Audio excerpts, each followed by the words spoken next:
And I just took off running, and I walked, ran as fast as I could back to the apartment, and I found that guy. And I said, Mike, I'm really scared. Something happened to me in the library. All I know is I believe in Jesus, and I'm new. He said, you look new. And so he took me down to the guy who was like the RA who had been leading a Bible study named Mike Martin. And I sat, and all these guys, Mike Martin and Stuart DePina and Mike Moore and all these different guys that had been studying the Bible together and were kind of leaders, you could say, of different, like Campus Crusade and things. I sat down and I started telling them everything that happened. I'll never forget one of them goes, you've been born again. And then I was like, what's that, you know? And then here's something. I had the filthiest mouth, and it stopped. It just stopped. But I'll tell you what didn't stop. Lying.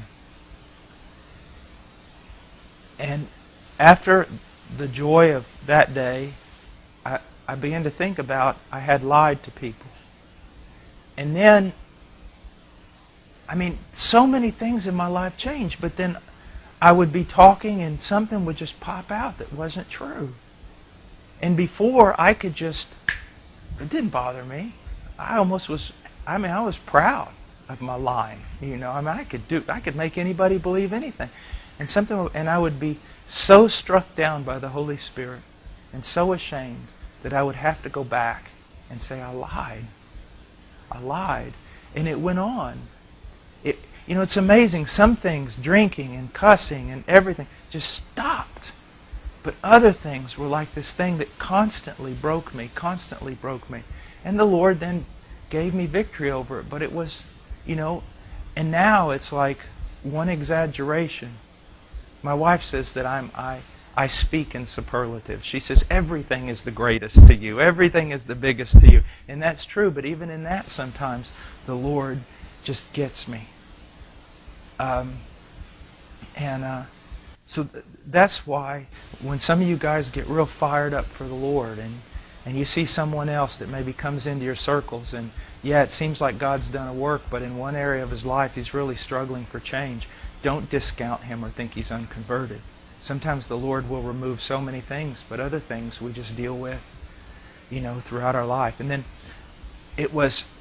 so the next day, the study group that was there got together and they bought me a big old Ryrie study Bible. New American Standard Ryrie study Bible. And I carry that thing to class. People literally, I remember my second day as a Christian. I'm walking back through the student mall there, and I hear a bunch of people over here, and I go over there looking. There's this guy talking, and I thought, was he preaching that? I read, man, this guy isn't preaching.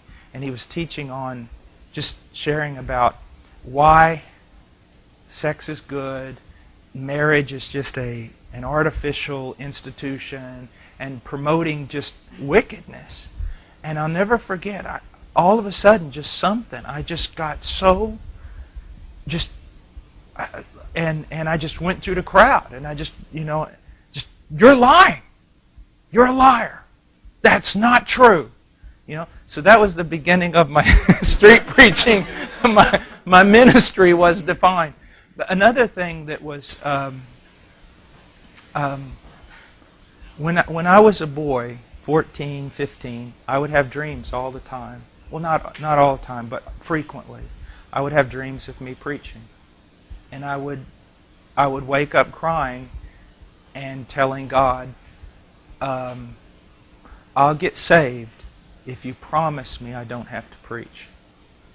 And so when I became a Christian, I also knew, basically, that I was going to preach. And I started going out, like at the student mall there, and handing out tracts and everything. And it was a real change for me because it went from kind of being a cool guy with a really nice car to, people taking your tracts, girls, and laughing at you and throwing them back at you. And it was a time of just killing the flesh, killing it. But God has been faithful. God's been faithful.